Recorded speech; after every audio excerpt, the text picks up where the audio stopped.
আগে যাও, তোমার আগে আমি যেতে পারি না, তুমি আগে যাও, আমি পরে যাচ্ছি, কারণ আমার সাথে লোকজন অনেক যাবে, হাতি ঘোড়া অনেক কোলাহল হবে, এই জন্যে তুমি আগে যাও, আমি পরে যাচ্ছি।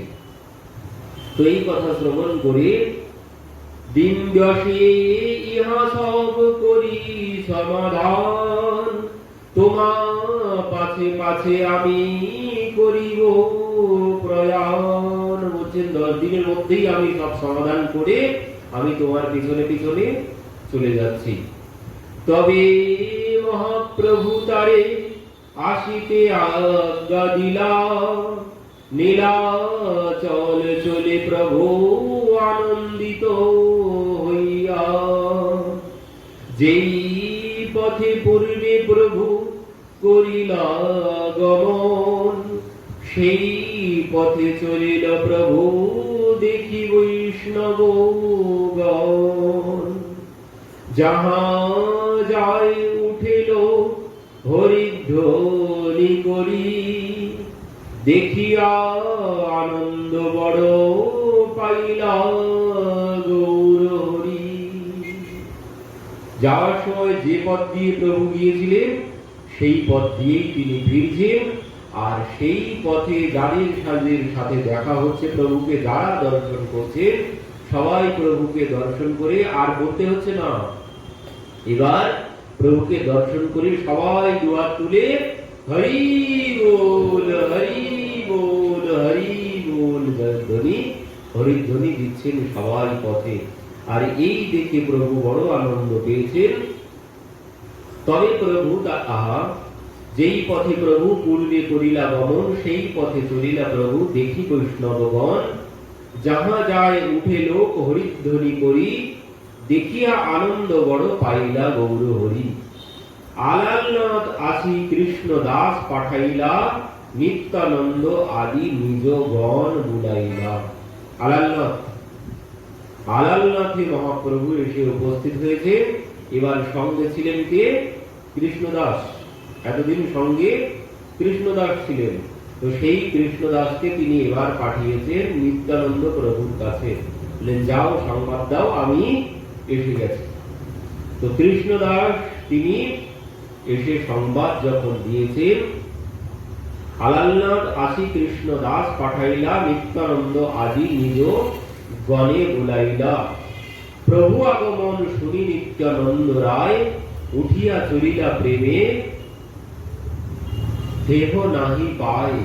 নিত্যানন্দ প্রভু যখন এই সংবাদ শ্রবণ করেছেন, আনন্দে নিত্যানন্দ প্রভু আর আনন্দ ধরে রাখতে পারছেন না। প্রভু ফিরে এসেছেন এই কথা শ্রবণ করে। জগদানন্দ দামোদর পণ্ডিত মুকুন্দ, নাচিয়া চলিলা দোহে না ধরে আনন্দ।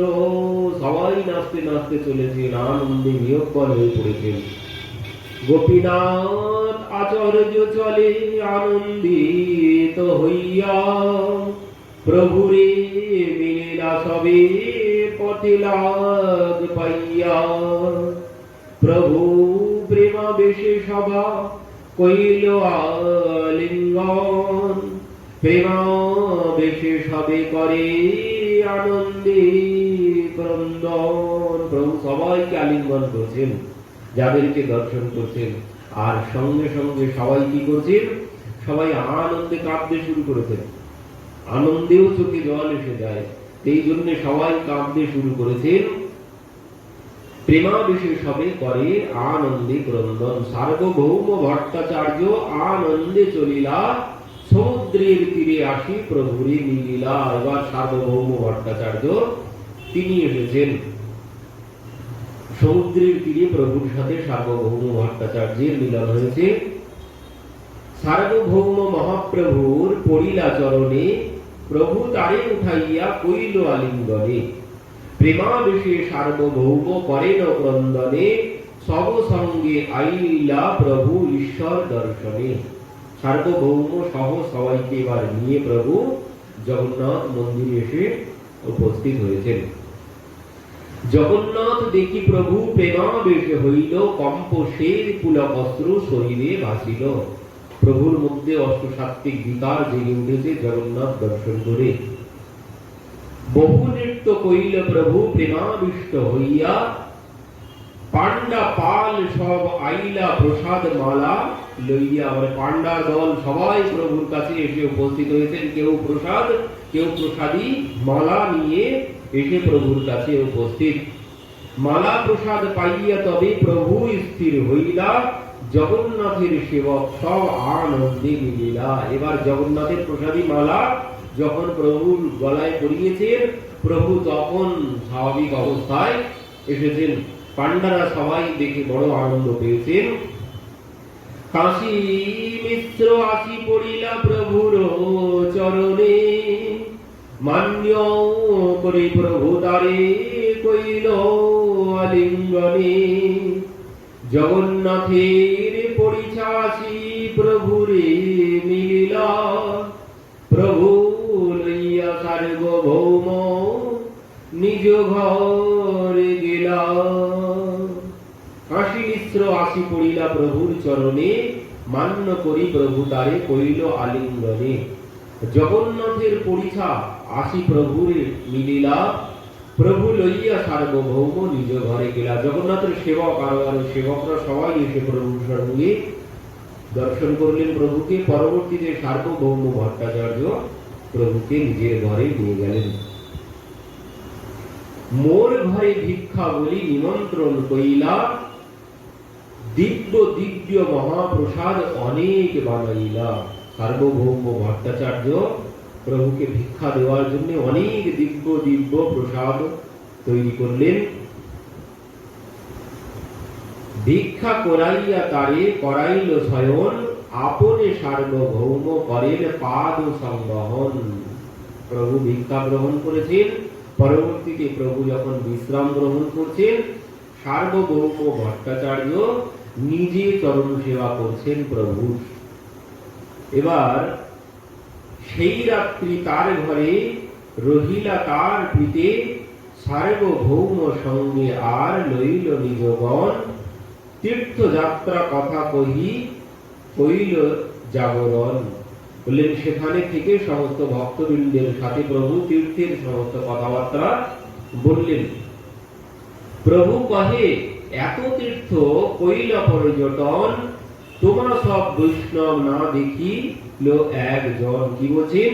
প্রভু কহে এত তীর্থ কইলা পর্যটন, তোমার সম বৈষ্ণব না দেখিল একজন। সার্বভৌম ভট্টাচার্যকে বলছেন আমি এত তীর্থ ভ্রমণ করলাম, কিন্তু তোমার মতো আমি কাউকে দর্শন করলাম না কোথাও। এক রামানন্দ রায় বহু সুখ দিলা, ভট্ট কহে এই লাগি মিলিতে কহিলা। সার্বভৌম ভট্টাচার্যকে বলছেন মহাপ্রভু যে এক রামানন্দ আমাকে বহু সুখ প্রদান করেছেন। তো সার্বভৌম ভট্টাচার্য বলছেন এই জন্যই তো আমি বলেছিলাম তোমাকে তার কাছে যাওয়ার জন্য। ওই যে সার্বভৌম ভট্টাচার্যই বলে দিয়েছিলেন, সেই যাওয়ার সময় আগেই বলেছিলেন যে প্রভু সেই বিদ্যানগরে সেখানে রায় রামানন্দ আছে, তুমি তার সাথে অবশ্যই সাক্ষাৎ করো, তোমার খুব ভালো লাগবে। তবে বিষয়ী বলে তুমি যেন তাকে অবজ্ঞা করো না, সে যে রাজার সেবক, এই জন্য তুমি তাকে যেন অবজ্ঞা করো না, তুমি তার কাছে গেলে দেখবে সে কেমন। তো সার্বভৌম ভট্টাচার্য বলছেন প্রভু আমি এই জন্যই তো তোমাকে তার কাছে যেতে বলেছিলাম। তো তীর্থযাত্রা কথা এই হইল সমাপন, সংক্ষেপে কহিল বিস্তার না যায় বর্ণন। অনন্ত চৈতন্য কথা কহিতে না জানি, লোভে লজ্জা খেদ তার করি টানা টানি। বলছেন এই তীর্থযাত্রার কথা আমার দ্বারা বলা সম্ভব নয়, তবুও এত লোভ। তত্র লৌল্য মূল্য মপি কে এ কলম। বলছেন এই যে কথা, কথার মূল্য কি? কথার মূল্য হচ্ছে লোভ। যদি লোভ না থাকে কথার প্রতি, তাহলে কথায় শ্রবণে কোনো কল্যাণ হবে না। তো এই জন্য কবিরাজ গোস্বামী বলছেন এখানে লোভ লজ্জা, বলছেন আমার শক্তি নেই, এই কথা বর্ণনা করার মতো শক্তি আমার নেই, তবুও এত লোভ বর্ণনা করার জন্য, প্রভুর কথা বলার জন্য, এই লোভের জন্য আমি সবকিছু পরিত্যাগ করে আমি সেই কথা বর্ণনা করতে চলেছি। প্রভুর তীর্থযাত্রা কথা শুনে যেই জন চৈতন্য চরণের পায় গাঢ় প্রেম ধন। কবিরাজ গোস্বামীপাদ বলছেন যে এই তীর্থযাত্রার কথা শ্রবণ করবেন তিনি ওই প্রেম ভক্তি লাভ করবেন। চৈতন্য চরিত্র শোনো শুদ্ধ ভক্তি করি, মাচর্য ছাড়িয়া মুখে বলো হরি হরি। এই হচ্ছে আসল কথা। আবার শেষে এসে বলেছেন যে কথা ভাগবতে সুখদেবজি প্রথমেই বলেছেন, মানে দ্বিতীয় শ্লোকে সুখদেবজি বলেছেন এই কথা। এখানে কবিরাজ গোস্বামীপাদ বলছেন, সুখদেবজি বলছেন ধর্ম প্রজ্জিত কৈতব অত্র পরমঃ নির্মৎসরাণাম শতম। বলছেন এই কথা শ্রবণ করবে কে? বলছেন নির্মৎসরাণাম, মানে কি ওই মাৎসর্য, যিনি মাৎসর্য দোষ রহিত হয়ে এই কথা শ্রবণ করবেন তারই এই কথা রোগ সারবে, তারই এই কথায় রোগ সারবে, যিনি মাৎসর্য দোষ রহিত হয়ে এই কথা শ্রবণ করবেন। এখানেও কবিরাজ গোস্বামী কি বললেন? মাৎসর্য ছাড়িয়া মুখে বলে হরি হরি। মাৎসর্য ছেড়ে নাম করতে হবে, সেও মাৎসর্য দোষ ছেড়ে এই কথা শ্রবণ করতে হবে, সেটিও ওই মাৎসর্য দোষ ছেড়ে। কাম ক্রোধ লোভ মোহ মদ মাৎসর্য শেষেরটা, আরগুলো না। ও কামী ব্যক্তি ভগবান পেতে পারে, ক্রোধী ব্যক্তিও ভগবান পাবে, এগুলো খুব একটা খারাপ বিষয় নয়, আর এগুলো সব প্রয়োজন আছে। কাম ক্রোধ লোভ মোহ মদ মাৎসর্য বললেন সব শেষেরটাই সব থেকে খারাপ, মাৎসর্য দোষ, এটাই হচ্ছে সব থেকে খারাপ। আর আগের গুলো এগুলো প্রয়োজন আছে, এগুলোর প্রয়োজন আছে। কাম ক্রোধ লোভ মোহ সব প্রয়োজন আছে। ক্রোধ ভক্তোদ্দেশী জনে, লোভ সাধু সঙ্গে হরিকথা। ওই যে তত্র লৌল্য মপি মূল্য এই কলম, এই মূল্য দিয়ে কিনতে হবে এই কথা, খালি খালি বিনামূল্যে নিয়ে গেলে কোনো কাজ হবে না। এই মূল্য দিয়ে কিনে নিয়ে যেতে হবে। কোন মূল্য? তত্র লৌল্য মপি, মানে লোভ রূপী মূল্য দিয়ে এই কথা কিনে নিয়ে যেতে হবে, তাহলে সেই কথায় তোমার ক্রিয়া হবে, না হলে ক্রিয়া হবে না। তো সেই জন্য বললেন ও কাম ক্রোধ লোভ মোহ সব প্রয়োজন আছে, কিন্তু প্রয়োজন নেই কোনটির? সেটি হচ্ছে মাৎসর্য দোষ। মাৎসর্য মানে হচ্ছে ওই যে পর উৎকর্ষ আসানাম মৎসরহ। সুখদেবজি বলছেন এর ব্যাখ্যা, পর উৎকর্ষ আসানাম মৎসরহ তদ্রহিতানাম নির্মৎসরহ। বলছেন পর উৎকর্ষ মানে অন্যের ভালো দেখে যার কষ্ট হয়, এই হচ্ছে সব থেকে বড় দোষ। হিংসা সহজ কথায় যাকে বলে, এই হিংসা দেশ এটি আগে পরিত্যাগ করতে হবে, না হলে কোনোদিন কল্যাণ হবে না। ও কাম ক্রোধ লোভ থাকলে কল্যাণ হবে, কিন্তু দেখুন কাম কাম দিয়ে কল্যাণ হয়নি, কাম দিয়ে বেশি কল্যাণ হয়েছে। কাম দিয়ে বেশি কল্যাণ হয়েছে যারা যারা ভগবান পেয়েছেন। এই যে বিল্বমঙ্গল ঠাকুরের কথা বলছি, তিনি কেমন কামী ব্যক্তি ছিলেন, কিন্তু সেই কামনা অন্যদিকে ঘুরে গেছে। কামনা না হলে ভগবান পাওয়া যাবে না, তবে কামনার দিকটা পরিবর্তন করতে হবে। প্রথমে কামনা ছিল বেশ্যার প্রতি, সেই বেশ্যা যখন বলল তোমার আমার প্রতি এত মোহ, এমন মোহ যদি তোমার ভগবানে হতো, ভগবান পেয়ে যেতে, এই তো তাহলে ঘুরে গেল শুধু। ওই যে আহা, আরো অনেক অনেক প্রমাণ আছে।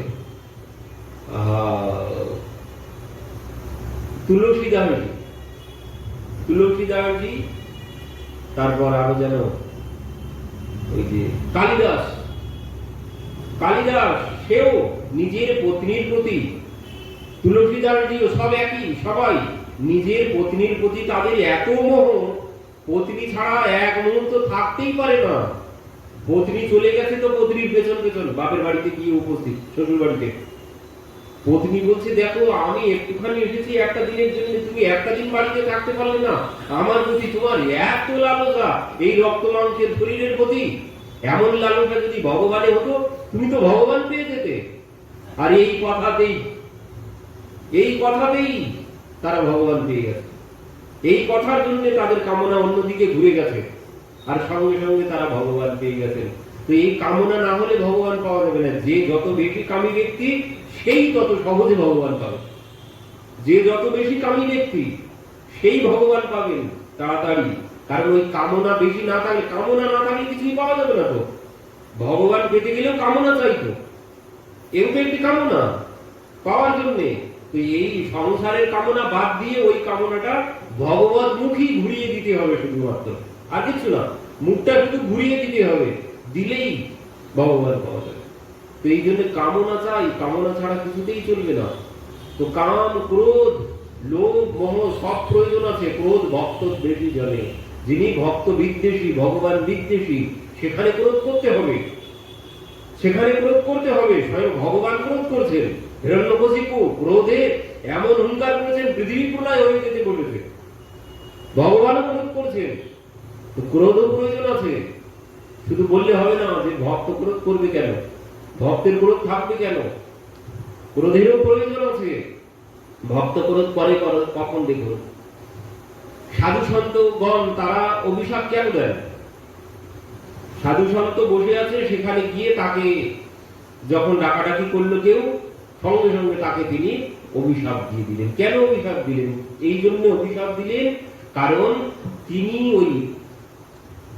তিনি বসে আছেন। কি জন্য বসে আছেন? সাধু সন্ত এমনি এমনি বসে থাকেন না।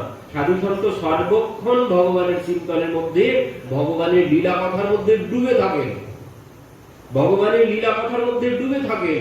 আর সেখানে তিনি যখন ভগবানের লীলার মধ্যে ডুবে আছেন, সেখানে এসে যদি কেউ ব্যাঘাত ঘটায়, মাথা গরম হবেই হবে, হবেই হবে, এ হতে বাধ্য। যখন আমি ভগবানের লীলার মধ্যে ডুবে থাকবো, তখন যদি কেউ বাধা দেয়, মাথা সঙ্গে সঙ্গে গরম হয়ে যাবে।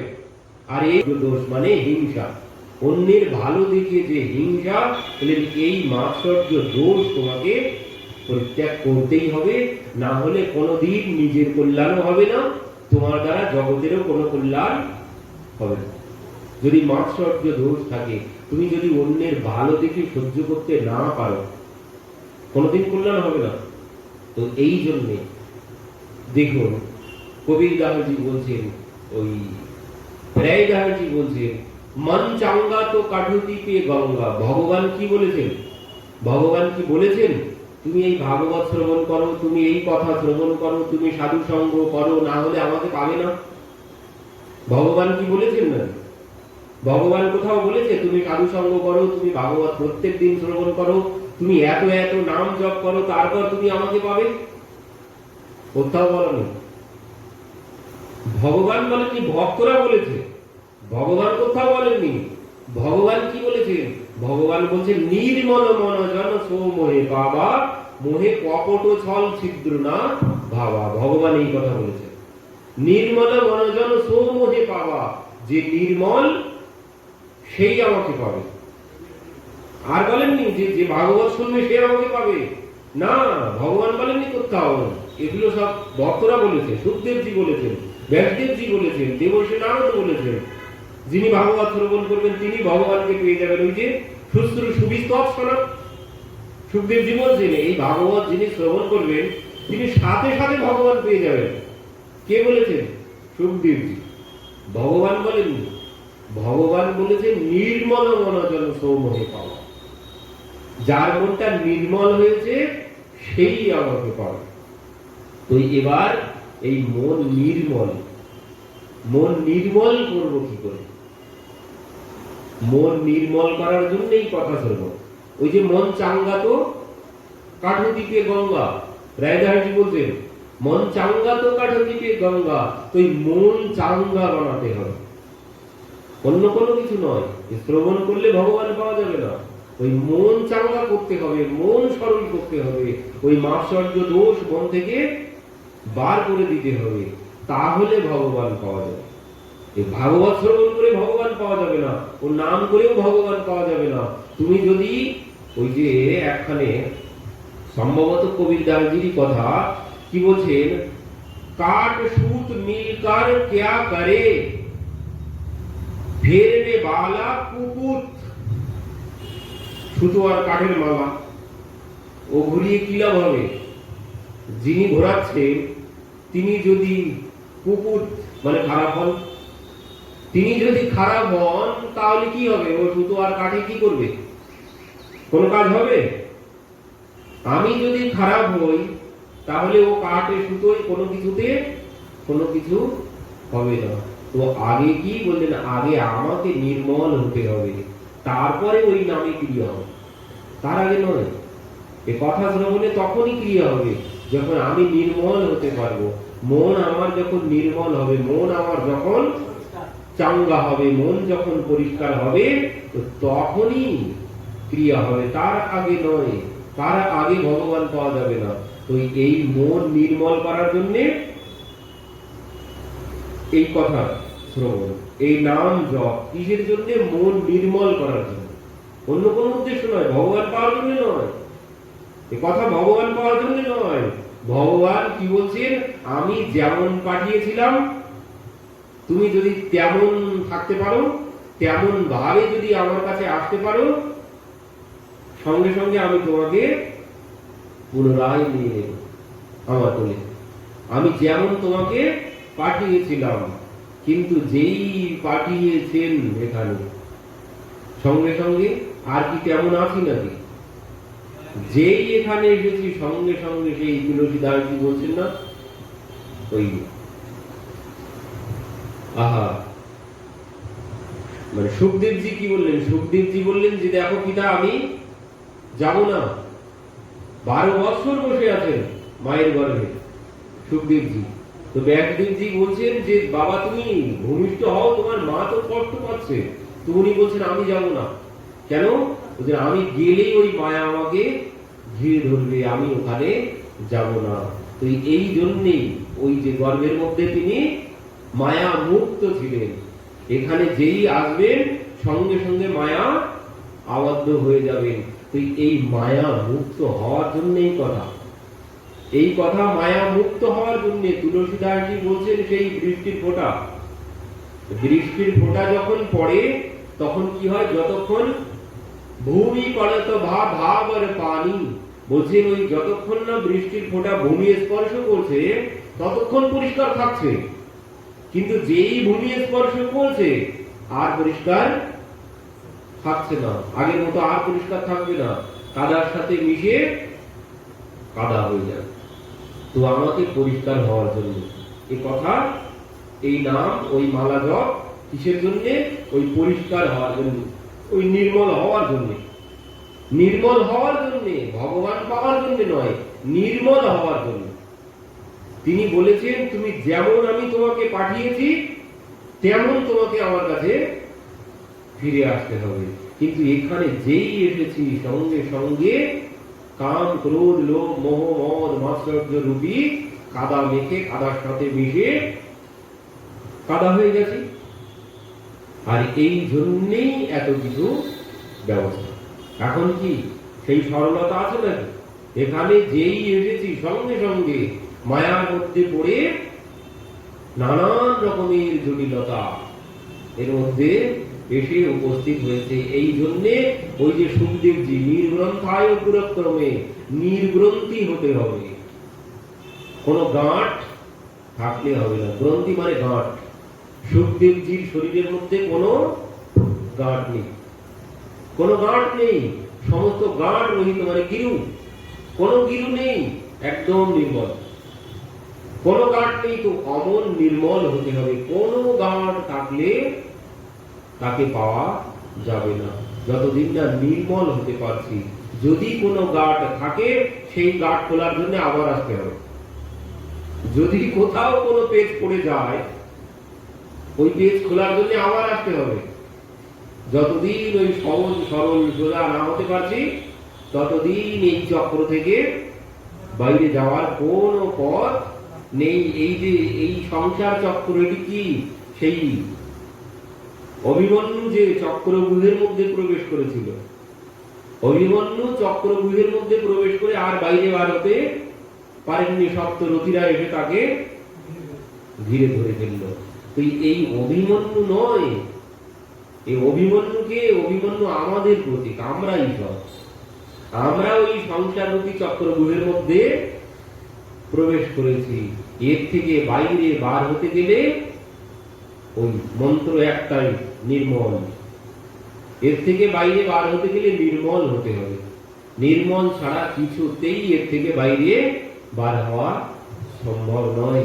তো তার জন্যেই এত কিছু কথাবার্তা, এত নাম জপ, যা কিছু কবিরাজ গোস্বামী বলছেন শ্রীয়তাম নিত্যম, যে নিত্য শ্রবণ করো। সুখদেবজি বলছেন সদা সেব্য শ্রীমদ ভাগবতী বার্তা, বলছেন সবসময় শ্রবণ করো, সবসময় শ্রবণ করো। করতে করতে করতে করতে মহাপ্রভু বললেন ওই চেত দর্পণ মার্জনম, তোমার চিত্ত মার্জিত হবে, তুমি নির্মল হয়ে যাবে। আর যেই নির্মল হবে সঙ্গে সঙ্গে তিনি তোমাকে গ্রহণ করবেন। তো নির্মল না হতে পারলে তাকে কিছুতেই পাওয়া সম্ভব নয়। যেই আমি নির্মল হব সঙ্গে সঙ্গে আমার নাম তার খাতায় উঠে যাবে। তিনি তখন থেকেই আমার নাম করতে শুরু করবেন। যখনই আমি নির্মল হয়ে যাব সঙ্গে সঙ্গে আমার নাম ওই খাতায় উঠে যাবে, আর উনি বসে বসে তখন থেকেই আমার নাম করতে শুরু করবেন। তার আগে নয়। যতদিন ছল চাতুরি কপটতা আছে ততদিন তিনি আমার নাম করবেন না। যেই আমি নির্মল হয়ে যাব তিনি সঙ্গে সঙ্গে আমার নাম জপ করতে শুরু করে দেবেন। আর সেটাই হচ্ছে একমাত্র আত্মকল্যাণ। অন্য কিছুতে আত্মকল্যাণ হবে না আমি যতদিন না নির্মল হতে পারছি। আর যেই নির্মল হয়ে যাব সমস্ত ভার কিন্তু তখন তার, আমার আর কোনো ভার নেই, আর আমার কোনো টেনশন নেই। যত কিছু দুঃখ কষ্ট যন্ত্রণা পাই কেন? ওই ছল চাতুরি কপটতার জন্য। নির্মল না তাই। যখন আমি নির্মল হয়ে যাব তখন কিন্তু আর কোনো দুঃখ কষ্ট যন্ত্রণা আমাকে আর ভোগ করতে হবে না। এখন দুঃখ কষ্ট যন্ত্রণা কেন? সব আমার কপটতার জন্য। আমার কপটতার জন্য। কত বড় কপটতা দেখুন। আমি মনে মনে ভাবি যে এখন শরীরে শক্তি আছে, সামর্থ্য আছে, এখন উপার্জন করে রাখি, যখন আর পারবো না, যখন আর পারবো না তখন তো চলতে হবে। তো তার জন্য এখন ব্যাংক ব্যালেন্স করে সব গুছিয়ে রেখে দিচ্ছি। যখন আর পারবো না নিজের ভবিষ্যৎ নিজে তৈরি করে রাখছি। এবার তার মানে কি হলো? ভরসা নেই আমার ভরসা নেই। অন্যান্য প্রাণীরা, তাদের কি কোনো ভবিষ্যতের জন্য কোনো চিন্তা আছে? তাদের কোনো চিন্তা নেই, কিন্তু আমার ভবিষ্যতের জন্য চিন্তা আছে। আমি ভয় পাই, আমার এই হয়ে যাবে না তো, আমার ওই হয়ে যাবে না তো, নানান রকম টেনশন। কেন টেনশন? কারণ ওই যে আমি নির্মল না, আমার তার উপরে বিশ্বাস, যিনি আমাকে পাঠিয়েছেন তার উপরে আমার কোনো বিশ্বাস নেই। তাই আমি নিজে নিজে নিজের ব্যবস্থা করতে শুরু করেছি। যদি আমার তার উপরে বিশ্বাস থাকতো, তার উপরে ভরসা থাকতো, কোনো কিছু করতে হতো না। তো আজ দুঃখ কেন ভোগ করছি? ওই যে নিজের পায়ে দাঁড়িয়ে গেছি তাই। আজ দুঃখ ভোগ করছি এই জন্য নিজের পায়ে দাঁড়িয়েছি তাই। তার উপরে আমার কোনো ভরসা নেই তাই। এই জন্যই কষ্ট ভোগ করছি। যদি তার উপরে ভরসা থাকতো কোনো কষ্ট কোনো দুঃখ আমাকে সহ্য করতে হতো না। আমি নিজেই ভেবে রেখেছি আমার যদি এই হয়, আমার যদি ওই হয়, তখন আমাকে কে দেখবে, তার জন্য আমি আগের থেকে ব্যবস্থা করে রেখেছি। তো আর দুঃখ কেন আসছে? বলছেন দুঃখের কারণ কি? দুঃখের কারণ হচ্ছে একটাই, মন। আমার মন আগের থেকে সব ভেবে রেখেছে তাই আর দুঃখ হচ্ছে। আমার মন ভেবে রেখেছে তাই। যদি না ভাবতো, এই ভেবেছে কেন? ওই যে কপটতার জন্য। কপটতার জন্য ভেবেছে। এর মধ্যে যদি কপটতা না থাকতো, এ যদি সহজ সরল হতো, প্রভুর প্রতি যদি এর বিশ্বাস থাকতো, কোনদিন এই কষ্ট পেত না। তো এই ওই কপট হয়ে গেছে, তার জন্যই আজ এই কষ্ট ভোগ করছে। তো নিজের কষ্টের জন্য নিজেই দায়ী। নিজে বলতে নিজের মনটা দায়ী। নিজের মনটার জন্যই আমরা যত কষ্ট দুঃখ যন্ত্রণা ভোগ করি, সব নিজের মনের জন্য। ওই যে ভাগবতেই আছে ভিক্ষুগীত, উজ্জয়িনীর একজন ব্রাহ্মণ, তিনি বলছেন, মানে তিনি এমন ব্রাহ্মণ ছিলেন, খুব পণ্ডিত বিজ্ঞান ব্যক্তি। তো সেই ব্রাহ্মণ ভিক্ষুগীতে বলছেন, তার কাছে জিজ্ঞাসা করা হয়েছে যে তোমার এই দুঃখ কি জন্যে, মানে তার দুঃখ কি জন্যে হয়েছে শুনুন। দুঃখ কেমন হয়েছে, মানে এত ধনবান ব্যক্তি ছিলেন তিনি, খুব ধনবান ব্যক্তি, কিন্তু সেই ধন খরচ সে করে না, অর্থ কোথাও খরচ করে না। বিবাহ করেছেন, বিবাহ করে পত্নীকে কোনোদিন একটা ভালো খেতেও দেন না, ভালো কোনো শাড়িও কিনে দেন না। পুত্র কন্যা হয়েছে, তাদের জন্যও পূজা পার্বণে কোনোদিন কোনো কিছু জামা কাপড় কোনোদিন ভালো মন্দ কোনো কিছুই কিনে দেবেন না। এবার কি হয়েছে, উনি যখন কোনো পূজা পার্বণ আসবে, পত্নীকে বলে তুমি বাবার বাড়ি থেকে ঘুরে এসো, বাবার বাড়ি থেকে ঘুরে এসো। এইবার সে তো স্বাভাবিক বাবার বাড়ির দিকে তার টান থাকেই, আর যেই বলে বাবার বাড়ি থেকে ঘুরে এসো, সঙ্গে সঙ্গে সে বাবার বাড়িতে চলে যায়। এবার যেই কোনো পূজা পার্বণ উৎসব আসে, ধরো বাবা এবার বাবার বাড়িতে গেল, আগামীবারে তো এবার আগামীবার যখন পূজা এসে গেছে, বলছি এবার আর বাবার বাড়িতে যাবো না। কেন?